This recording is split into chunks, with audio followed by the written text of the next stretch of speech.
الحمد لله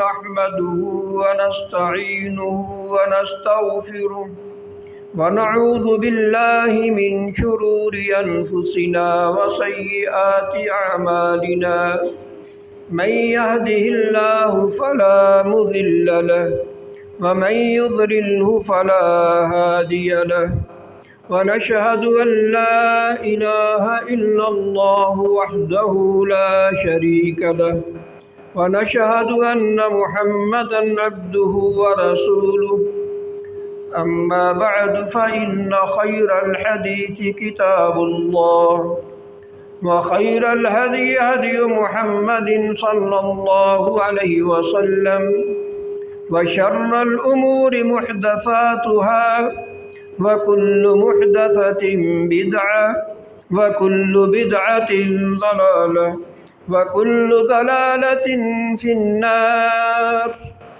أما بعد فأعوذ بالله من الشيطان الرجيم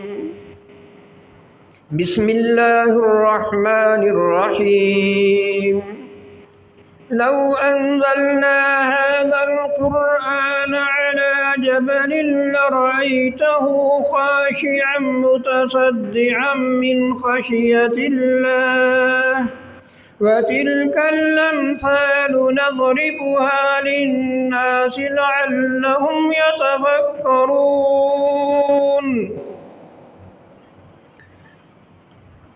اگر ہم یہ قرآن پہاڑوں پہ نازل کرتے، پہاڑوں کی ڈرنے کی خشوع کی کیفیت دیکھتے کہ وہ بھی اس کے بوجھ کو محسوس کر کے پھٹ جاتے۔ قرآن کریم اللہ تعالیٰ کی کلام ہے۔ قرآن کریم کی تاثیر، قرآن کریم کے آداب، قرآن کریم کے حقوق، ان کو جس وقت انسان پڑھتا ہے، سمجھتا ہے کہ مجھ پر یہ حقوق کیا واجب ہوتے ہیں، تو پھر انسان یقیناً وہ اپنے آپ کو کھو دیتا ہے۔ ان اللہ اشتری من المؤمنین انفسهم واموالهم بان لهم الجنہ، کہ مومن آدمی جب اللہ کی کتاب پڑھتا ہے تو دیکھتا ہے پھر اس میں تو میرا اللہ تعالیٰ کے ساتھ سودا ہو گیا کہ میں کسی بات میں بھی اپنی مرضی نہیں کرنی، ہر بات میں اللہ کی مرضی ہے، میری نہیں، سودا ہو گیا۔ یہی بات دیکھ کر علامہ اقبال نے کہا تھا، چمی گوئے مسلمانم بلرزم کے دانہ مشکلات لا الہ الا اللہ، میں اپنے آپ کو مسلمان کہتا ہوں، میں کانپ جاتا ہوں، میرے رونگٹے کھڑے ہو جاتے ہیں، لوں کنڈے ہو جاتے ہیں، کیونکہ مجھے لا الہ الا اللہ کی سمجھ ہے کہ اس کی دعوت کا اس کا ہم سے مطالبہ کیا ہے۔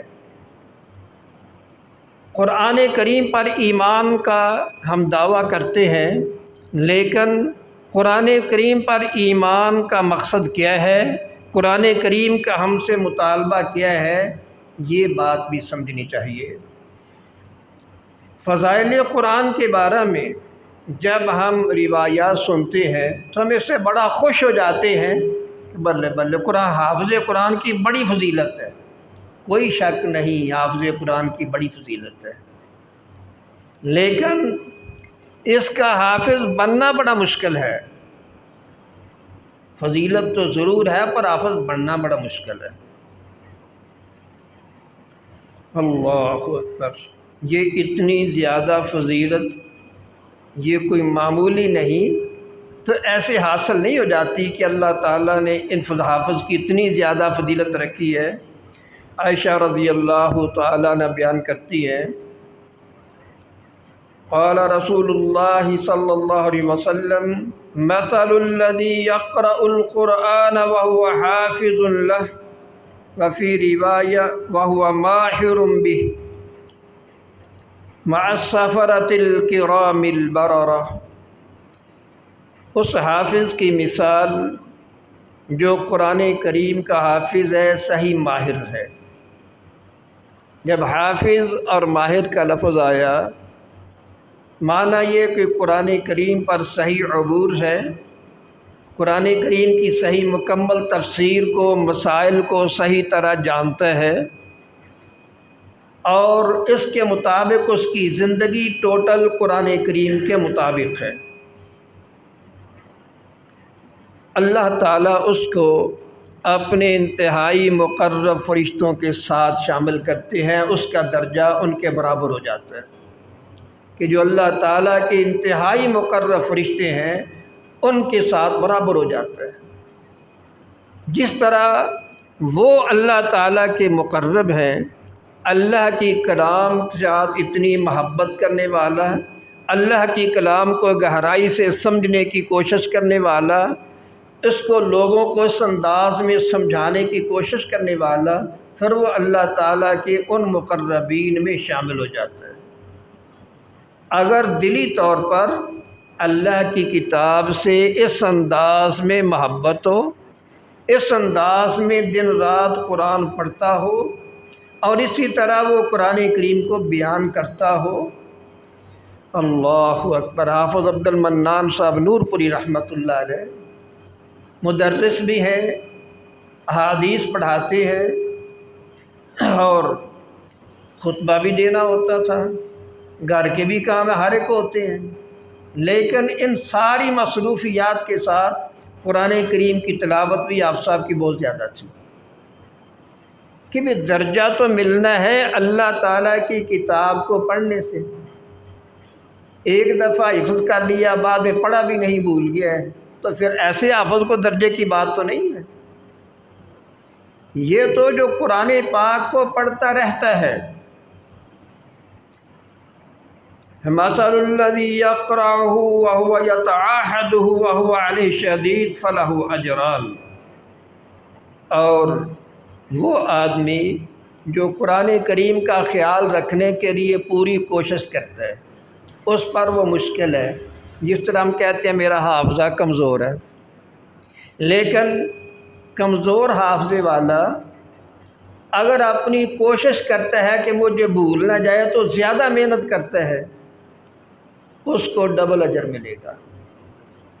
تیز حافظے والے نے تو اپنی تیزگی کی وجہ سے زیادہ یا جلدی یاد کر لیا، لیکن کمزور حافظے والے کی محنت کی قدر کی جائے گی کہ اس کا حافظہ کمزور ہے، ڈبل محنت کر رہا ہے، اجر بھی ڈبل ہے۔ اللہ اکبر۔ حافظ قرآن کو درجات دینے کے لیے قیامت کے دن کہا جائے گا اقرأ وارتقِ ورتل كما كنت ترتل في الدنيا فإن منزلك عند آخر آية تقرأها۔ سنن ترمذی کی صحیح حدیث ہے کہ حافظ قرآن کو کہا جائے گا کہ قرآن پڑھو اور درجات چڑھتے جاؤ، جس طرح تم دنیا میں قرآن کریم آرام سکون سے تجوید سے مکمل خیال رکھ کر عاجزی انکساری سے پڑھتے تھے، اسی طرح اب بھی پڑھو۔ جہاں تمہاری آخری آیت مکمل ہوگی وہاں پہ تیرا مقام ہوگا۔ اگر کسی کو تھوڑے سپارے یاد ہیں، تھوڑی صورتیں یاد ہیں، تو وہ بھی اس میں داخل ہے، اس کو بھی وہاں پہ ان صورتوں کو پڑھے، تفسیر پڑھے، عمل کرے، ان کو ہمیشہ پڑھتا رہے، تو رب ذوالجلال اس کو ان کے مطابق درجہ دے دیں گے کہ اس کو اتنے ہی یاد تھا۔ کوشش کرنی چاہیے، محروم نہیں رہنا چاہیے۔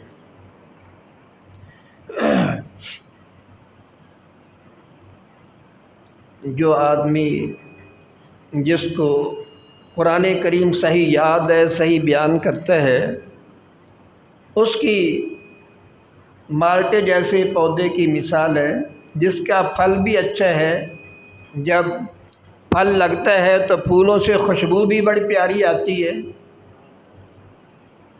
اور دوسرا آدمی جس کو قرآن کریم یاد ہے، یعنی دین ایمان ہے، لیکن قرآن کریم ویسے کبھی کبھی پڑھتا ہے، زیادہ اس کا معمول نہیں ہے، عملی زندگی بالکل ٹھیک ہے، تو وہ ایک کھجور کے پھل کی طرح میٹھا پھل ہے جس سے خوشبو نہیں آ رہی۔ اس لیے اپنے آپ کو، اور جس آدمی کو قرآن یاد نہیں، پڑھتا بھی نہیں، کوشش بھی نہیں، وہ کھنڈر گھر کی طرح ہے جو پرانا کھنڈر بن گیا ہے، بیکار ہے، کہ جس میں کچھ بھی نہیں، بیکار ہو گیا۔ ہمارا جسم، اس کا مقام مرتبہ اللہ تعالیٰ کی کتاب سے بنتا ہے۔ اگر کتاب اللہ سینہ میں نہیں ہے تو یہ جسم ایک کھنڈر کی طرح ہے۔ عموماً زیادہ پڑھے لکھے لوگ، دنیاوی تعلیم بعض لوگوں کی بہت ہوتی ہے، اور ان کو سورہ اخلاص اور فاتحہ ایسی صورتیں بھی ان کو نہیں آتی، کہ سب سے آسان صورتیں جو بچوں کو یاد ہوتی ہیں ان کو وہ بھی نہیں آتی، کہ کبھی پڑھا ہی نہیں ہے، کہ وہ بیکار کھنڈر گھر ہے جس میں اللہ کی کتاب نہیں ہے۔ انسان کی عزت، مقام، مرتبہ اللہ کی کتاب سے ہے۔ اگرچہ یہ فضیلت حافظ اور عالم کی بیان ہوتی ہے، مصحف سے دیکھ کر پڑھنا اس کا اپنا اجر ہے، ایک ایک حرف سے 10 نیکیاں ملنا، لیکن جو قیامت کے دن علماء کا اجر ہے، حافظ اور قاری کا اجر ہے، وہ اپنی جگہ پہ ہے۔ قرآن کریم سے دیکھ کر پڑھنے کی فضیلت ضرور ہے، لیکن وہ علماء میں شامل نہیں ہوتا، کیونکہ ابھی اس نے قرآن کریم پر عبور حاصل کرنے کے لیے محنت نہیں کی۔ جتنا پڑھتا ہے اس کے مطابق درجہ ملے گا۔ عقبہ بن عامر رضی اللہ تعالیٰ عنہ بیان کرتے ہیں کہ نبی صلی اللہ علیہ وسلم نے فرمایا، لو جعل القرآن فی احاب ثم القی فی النار ما احترق، کہ اگر قرآن کریم کو چمڑے میں رکھ کر آگ میں ڈالا جائے تو آگ اس کو لگ نہیں سکتی، آگ نہیں چھوئے گی۔ اس کی تشریح میں لکھتے ہیں کہ اس سے مراد ہے مومن آدمی کے دل میں، مومن آدمی کے سینے میں قرآن ہے۔ جس سینہ میں قرآن ہے اس کو جہنم کی آگ نہیں لگ سکتی۔ لیکن قرآن سے مراد علم و عمل ساری اکٹھی بات ہوتی ہے، خالی رٹے کی بات نہیں ہے، کہ قرآن ہو، صحیح محبت ہو، عملی زندگی اس کے مطابق ہو، تو جہنم کی آگ اس کو کبھی نہیں چھو سکتی۔ اللہ اکبر۔ عبداللہ بن مسعود رضی اللہ تعالیٰ عنہ فرمایا کرتے تھے، ان ھذا القرآن شافع و مشفع، قرآن کریم سفارش کرے گا، اس کی سفارش قبول ہوگی، جس کی سفارش قرآن کریم کرے گا اس کی سفارش قبول ہو جائے گی۔ اے لوگوں، قرآن کریم کی باتوں کی تصدیق کرو، عمل کر کے دکھاؤ، قرآن کریم کو اپنا گائیڈ بناؤ، قرآن کریم کے پیچھے چلو، ہر بات میں قرآن پڑھ کر اپنی زندگی اس کے مطابق بنا کر دکھاؤ۔ اگر تم قرآن کریم کے پیچھے چلتے ہو، یقودہ الی الجنہ، تمہیں یہ سیدھا جنت میں لے جائے گا۔ اگر تم قرآن کریم کو پشت کر دو گے، عمل نہیں کرو گے، بد عمل بن جاؤ گے، یقذفہ فی النار، پھر تمہیں یہ جہنم میں پھینک دے گا۔ رب ان قوم اتخذوا ھذا القرآن مہجورا، کہ اللہ میری اس قوم نے قرآن پاک پر ایمان کا دعویٰ کر کے پڑھتے نہیں تھے، عمل نہیں کرتے تھے، چھوڑ دیا تھا، اس لیے ان کو جہنم میں ڈال دے۔ قرآن کریم بھی بد عملوں کے بارے میں جہنم میں ڈالنے کی سفارش کرے گا، نبی صلی اللہ علیہ وسلم بھی سفارش کریں گے کہ اللہ اس کو جہنم میں ڈال۔ جہاں شفاعت کی بات ہے، شکایت کی بھی بات ہے۔ سب لوگوں نے شفاعت کی بات تو سنی ہے، شکایت نہیں سنتے۔ قرآن کریم نے شفاعت بھی کرنی ہے، شکایت بھی کرنی ہے۔ نبی صلی اللہ علیہ وسلم نے شفاعت بھی کرنی ہے، شکایت بھی کرنی ہے، دونوں روایات ہیں۔ اللہ کی کتاب سے محبت ہے، کچھ معمولی کمی بیشی ہے تو شفاعت کام آ جائے گی۔ اگر بالکل روگردانی ہے تو پھر شکایت بھی ہونی ہے کہ اللہ اس نے تیری کتاب کا مذاق بنایا ہوا تھا۔ اللہ اکبر۔ رسول اللہ صلی اللہ علیہ وسلم نے فرمایا اقرأوا القرآن فإنه یأتی یوم القیامت شفیع لصاحبہ۔ اے لوگو قرآن پڑھا کرو، قیامت کے دن قرآن اپنی صاحب کے لیے شفاعت کرے گا۔ قیامت کی سفارشوں کے لیے لوگ دنیا میں پیری مریدی اور لوگوں کا کہنا جی سید صاحب ہماری سفارش کر دینا، اتنے پیسے لے لو۔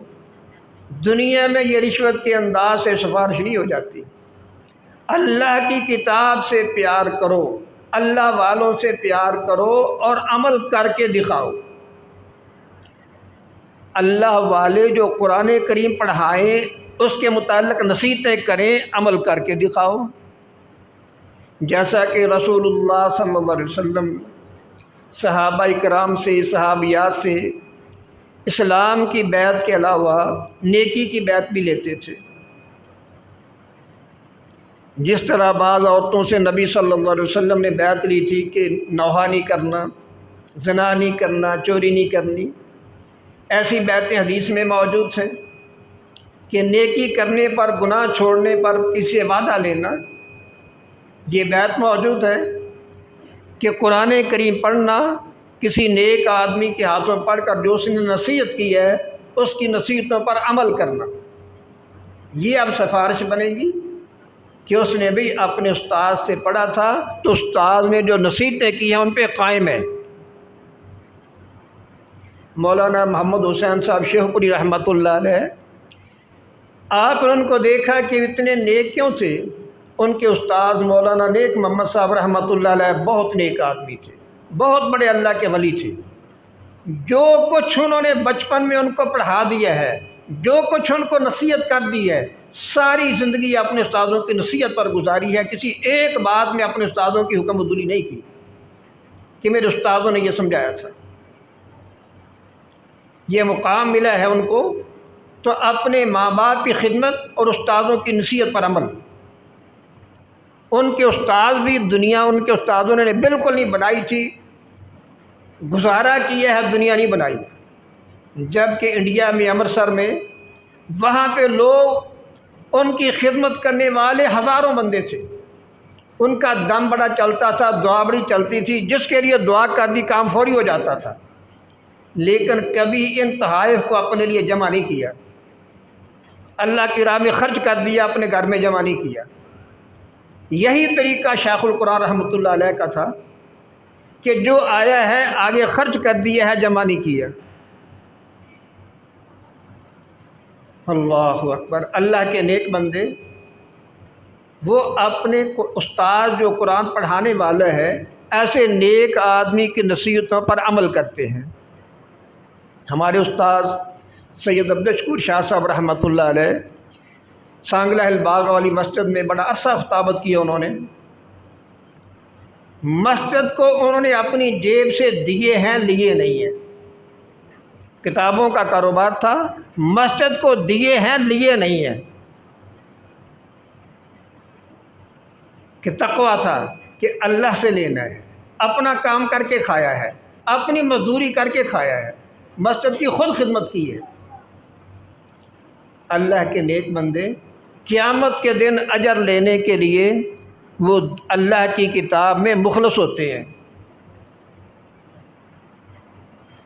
لیکن اگر کوئی بندہ قرآن پاک کو، اس کے حقوق کو صحیح سمجھتا نہیں ہے، اس کو خالی کھانے پینے کا بہانہ سمجھتا ہے، تو میرے بھائیو اللہ سے ڈرتے ہیں۔ رسول اللہ صلی اللہ علیہ وسلم نے فرمایا اقرأوا القرآن ولا تأکلوا به ولا تستکثروا عنہ ولا تجفوا عنہ ولا تغلوا فیہ۔ اے لوگو، قرآن پاک کو کھانے کا ذریعہ نہ بناؤ۔ لا تأکلوا بہی، قرآن پاک کے ساتھ کھاؤ نہیں، اس کو اپنی معاش نہ بناؤ کہ میں نے قرآن پاک کے ساتھ ذریعہ کھانا ہے۔ اب آپ کہیں گے پھر عالم کہاں سے کھائے گا؟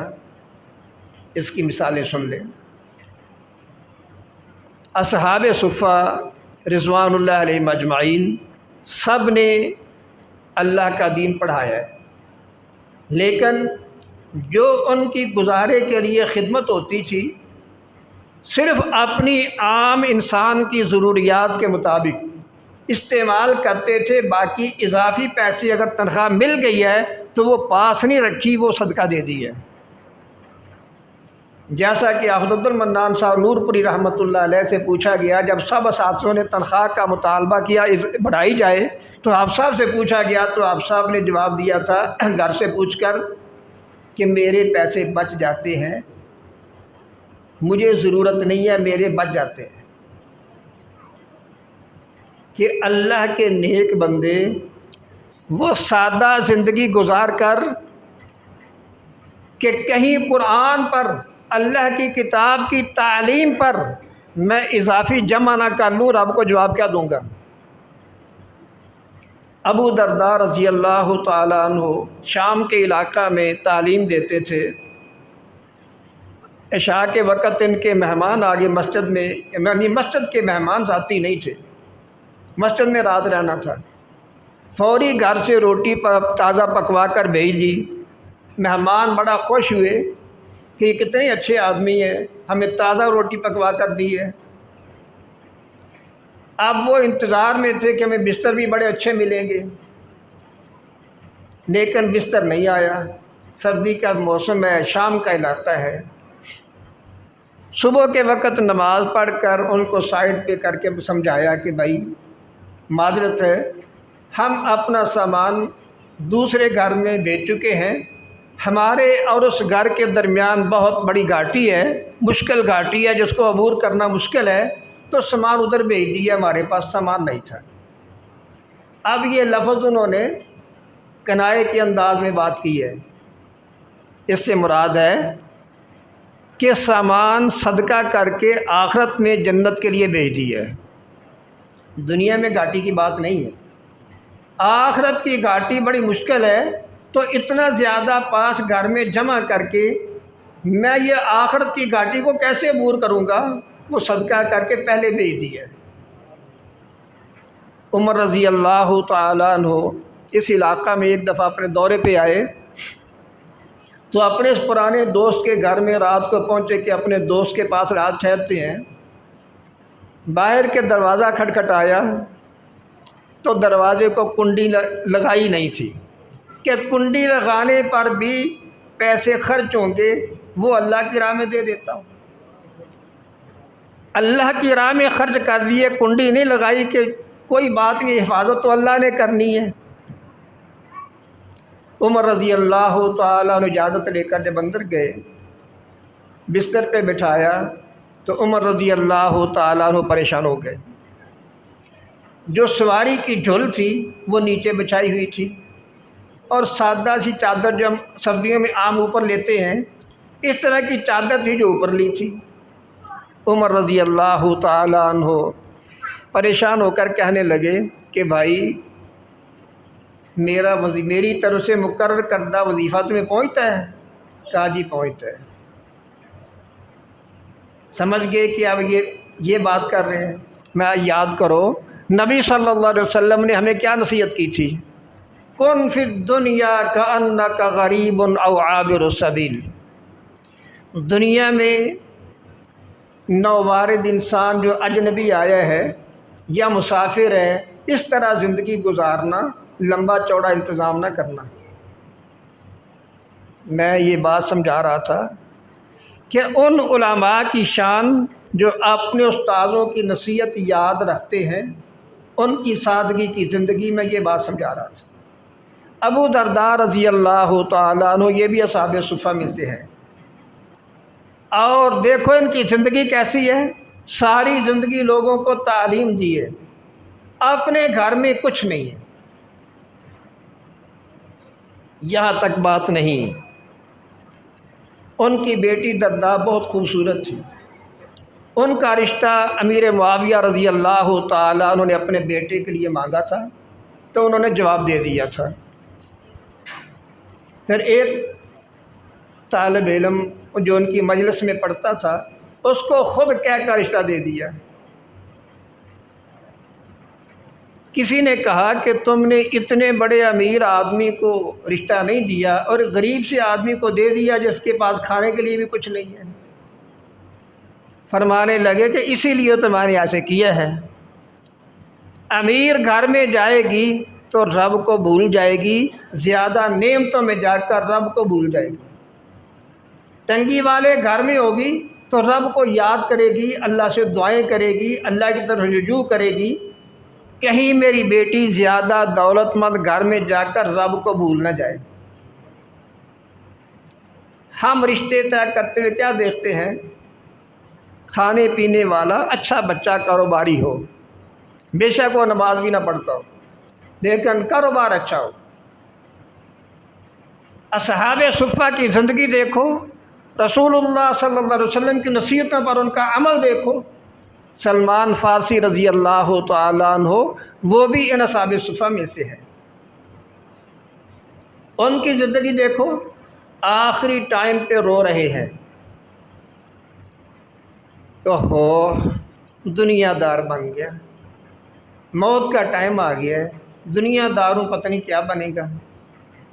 تیمارداری کرنے والے پریشان ہو گئے کہ ان کے پاس تو کچھ بھی نہیں ہے، یہ کہتے میں دنیا دار ہوں۔ فوت ہو گئے، گھر کی چیکنگ کی، گھر میں وہی بسترا معمولی سا اور چابی پونا روٹی کے برتن اور کوئی چیز ہی نہیں ہے۔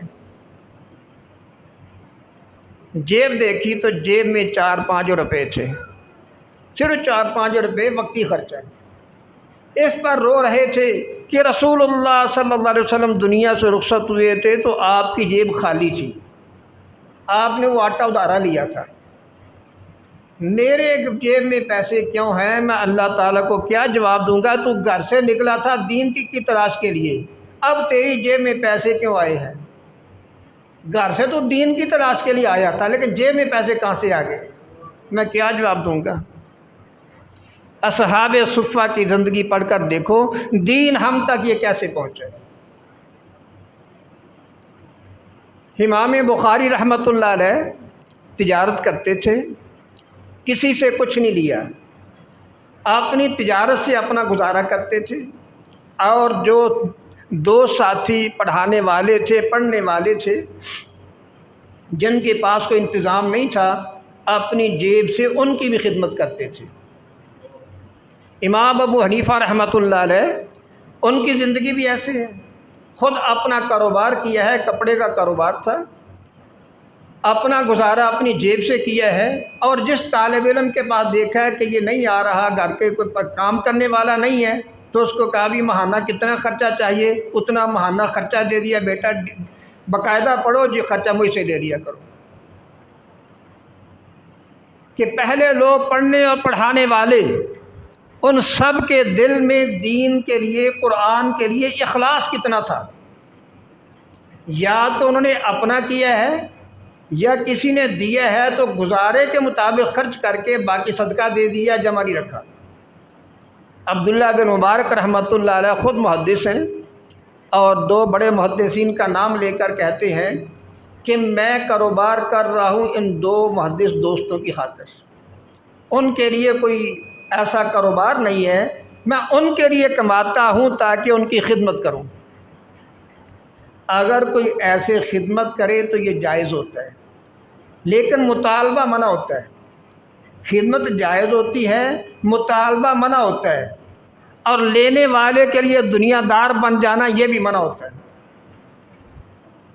قرآن کریم کے حقوق ہیں، قرآن کریم کے آداب ہیں، قرآن پڑھنے والے کی بڑی شان ہے، بڑا مرتبہ ہے، لیکن مرتبہ حاصل کرنے کے لیے فقیرانہ زندگی بھی بنانی پڑتی ہے۔ اللہ اکبر۔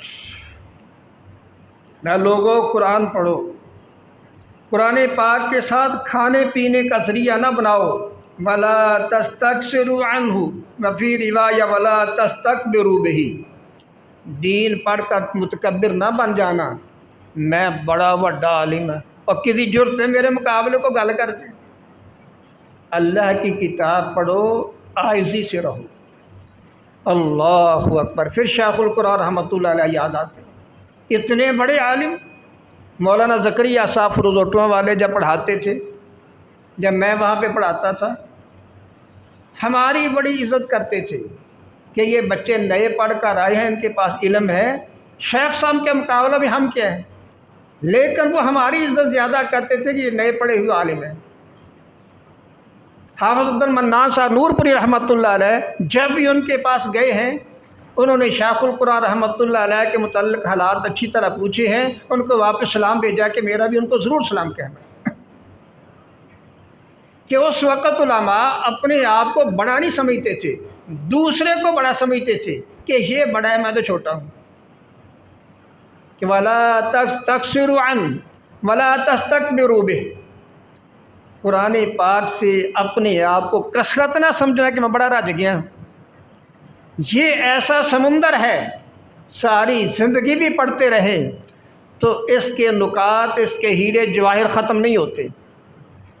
حافظ محمد صاحب گوندلوی رحمۃ اللہ علیہ ساری زندگی صحیح بخاری پڑھائی ہے، تمام شروحات کا مطالعہ ہے، حافظہ اتنا ہے کہ کبھی کوئی بات نہیں بھول سکتی، لیکن اس کے باوجود آپ صاحب نے آخری زندگی میں فرمایا تھا کہ اب صحیح بخاری کی شرح کی صحیح سمجھ آنے لگی ہے تو دنیا سے جانے کا ٹائم آ گیا، کہ قرآن و حدیث کی گہرائی کو سمجھنے کے لیے کوشش کرنا، لا تستکثروا عنہ، اس سے اپنے آپ کو بڑھانے میں بڑا پڑھ لیا، بڑا مطالعہ ہے، اپنے آپ کو بڑا نہ کہو۔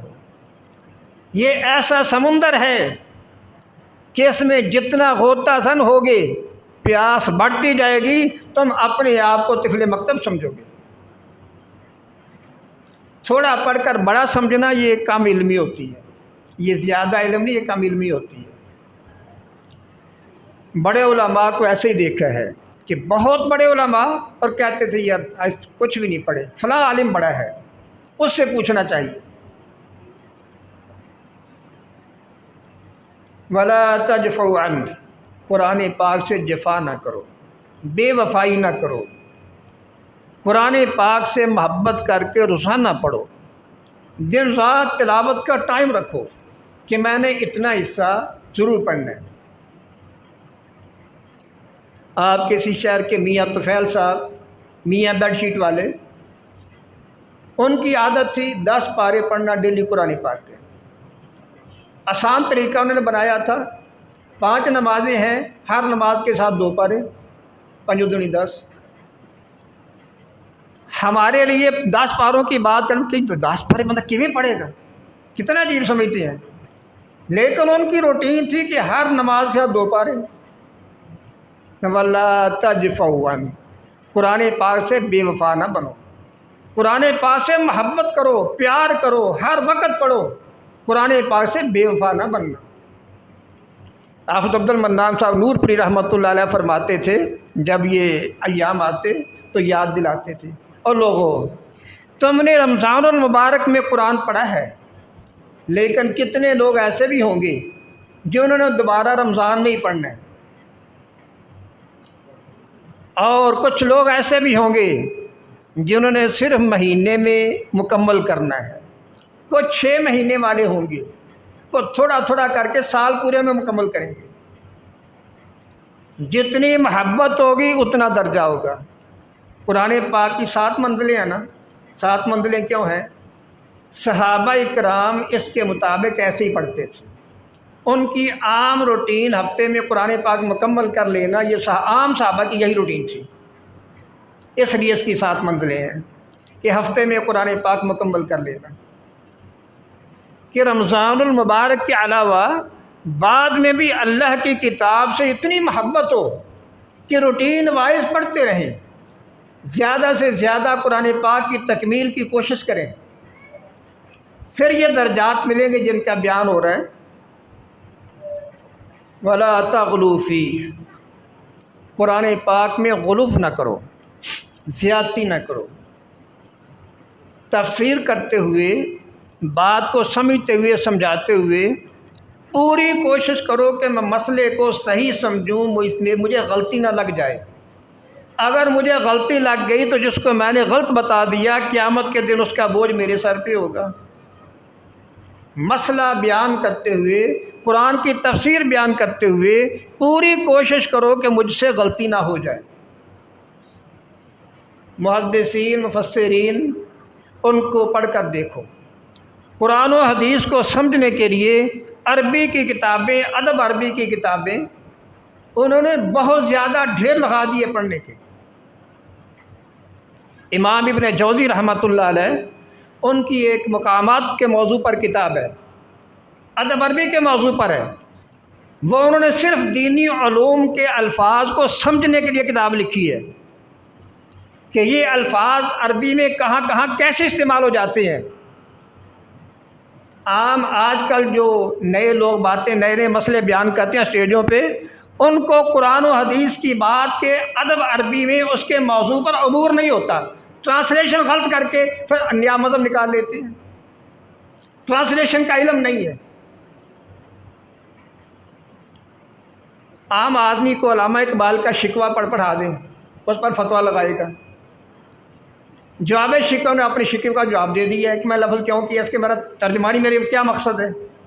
اللہ کی کتاب کو پڑھنے کے لیے بھی، الفاظ کو سمجھنے کے لیے بڑی گہرائی کی ضرورت ہوتی ہے۔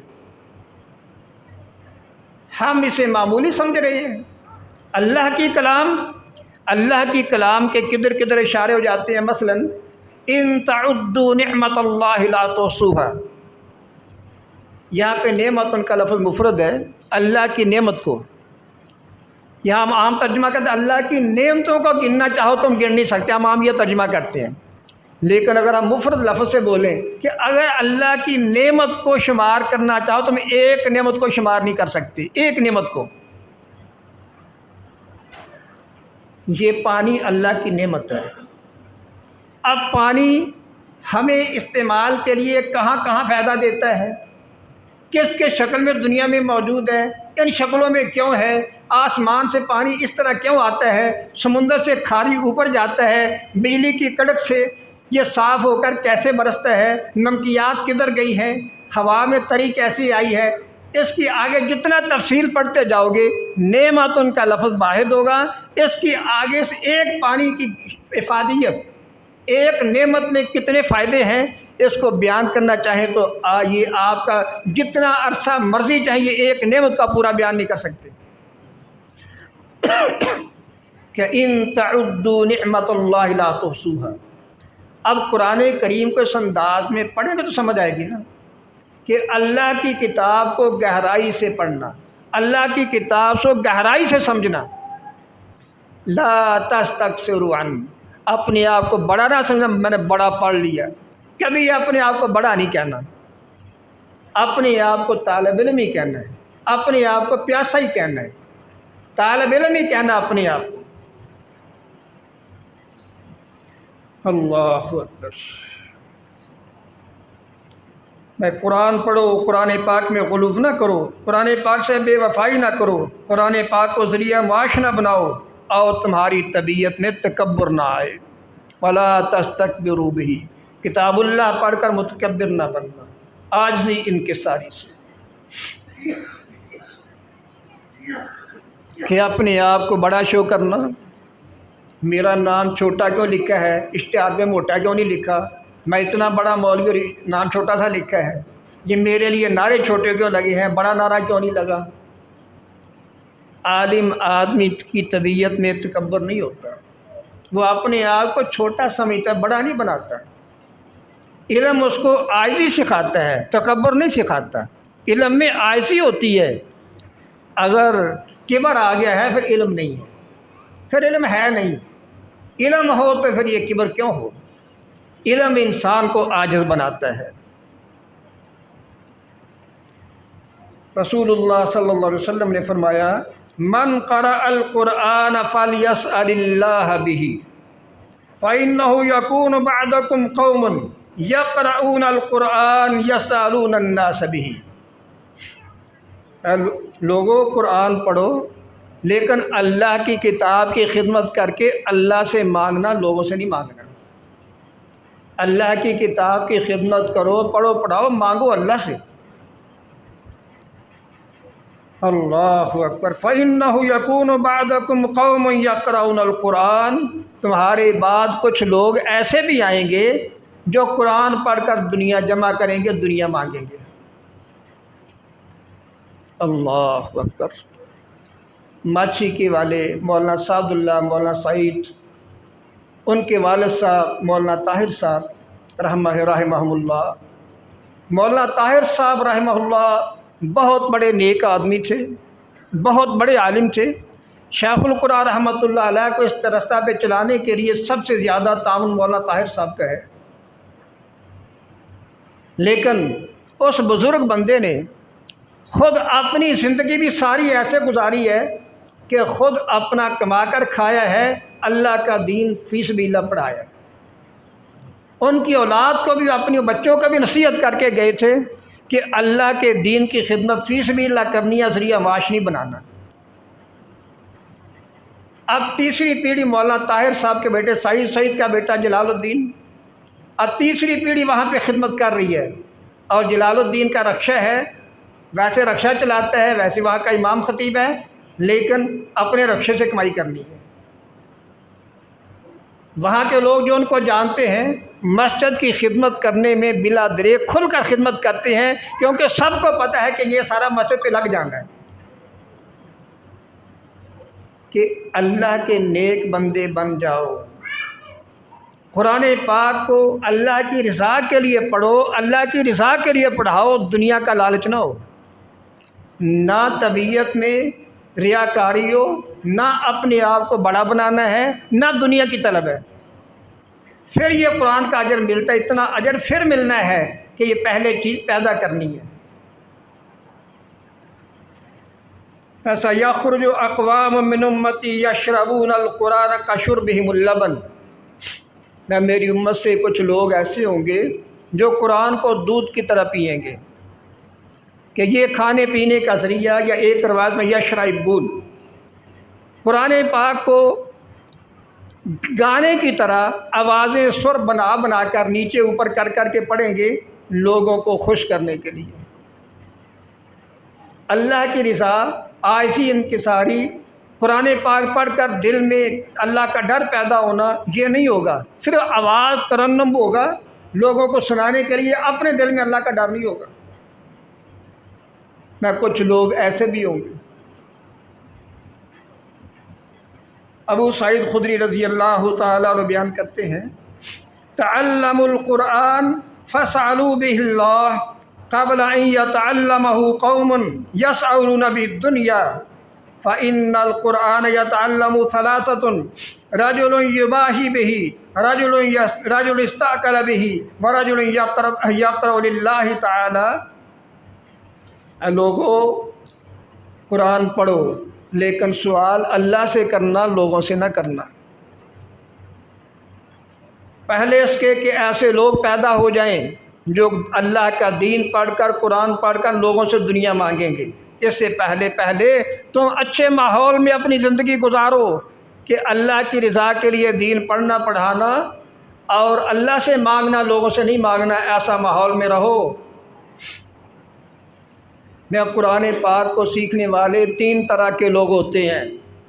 ایک آدمی وہ ہے جس کو باعث فخر ذریعہ سمجھتا ہے، اپنے آپ پر فخر کرتا ہے کہ میں بڑا بن گیا ہوں، اور دوسرا وہ جو قرآن پاک کو کھانے کا ذریعہ سمجھتا ہے، تیسرا وہ آدمی جو صرف اللہ کی رضا کے لیے پڑھ آ رہا ہے، اس کے دل میں کوئی نہ اپنے آپ کو بڑا سمجھتا ہے نہ کھانے کا ذریعہ سمجھتا ہے۔ یہ اصل اللہ والا ہے، یہ حقیقی انصاف حافظ ہے، یہ عالم ہے۔ اس طرح کے بن جاؤ، دوسرے نہ بننا۔ واقد بن زادان بیان کرتے ہیں، من تعلم القرآن یأکل به جاء یوم القیامت وجہ عظم لیس علیہ لحم، میں جو قرآن پڑھتا ہے اس کو کھانے پینے کا ذریعہ بنا لیتا ہے، جب قیامت کے دن آئے گا چہرے پہ صرف ہڈیاں ہوں گی، ماس نہیں ہوگا، ہڈیوں کا ڈھانچہ ہوگا، ماس نہیں ہوگا۔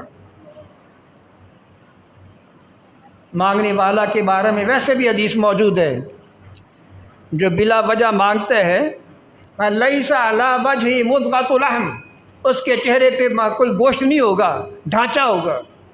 ایک روایت میں ہے کہ وہ جہنم کے کوئلے ہیں، جتنے جمع کرنا کر لے وہ جہنم جمع کر رہے ہیں۔ بلا وجہ کبھی کسی سے نہ مانگیں۔ اللہ کے نیک بندے کبھی بھی اپنے آپ کو زکوٰۃ صدقے کا مستحق سمجھ کر کسی دھکے سے لینے کی کوشش نہیں کرتے، وہ ڈرتے ہیں کہ کل قیامت کے دن اس کا میں جواب کیا دوں گا۔ اللہ اکبر۔ عبداللہ بن مسعود رضی اللہ تعالیٰ سے روایت ہے کہ انہ سیاتی علیکم زمان یسأل الناس بالقرآن فإذا سألوکم فلا تعطوہم، میں ایک دور آئے گا جب لوگ دین کا نام لے کر، قرآن پڑھ کر، اللہ کا دین کا نام لے کر تم سے دنیا مانگیں گے، اگر تم سے دنیا مانگے تو ان کو کبھی نہ دینا، فلا تعطوہم، ان کو نہ دینا۔ تحفہ دینا، خدمت کرنا اور بات ہے، اس کو کاروبار بنانا اور بات ہے، دونوں باتوں کا فرق ہے۔ جس کو کاروبار بنا لیتا ہے اس سے بچو، جس کو تم اچھا سمجھتے ہو بطور خدمت کرو، لفظوں کا فرق ہے۔ اللہ اکبر۔ اللہ سے ڈرنا چاہیے، اللہ کی کتاب کا حق سمجھنا چاہیے کہ حق کیا ہے۔ عمر رضی اللہ تعالیٰ نصیحت کرنے لگے، فرمانے لگے تعلموا کتاب اللہ وصلوا اللہ بہ قبل ان یاتی اقوام یتعلمونہ یسألون بہ الناس یتخذونہ معقلہ وزاملۃ یحکمونہ خلف الرحال۔ میں لوگوں کتاب اللہ پڑھو، اس کے ساتھ اللہ سے سوال کرو۔ پہلے اس کے کہ ایسے لوگ آئیں جو قرآن سیکھیں گے لیکن اس کے ذریعے لوگوں سے مانگیں گے، اس کو کھانے کا ذریعہ بنائیں گے۔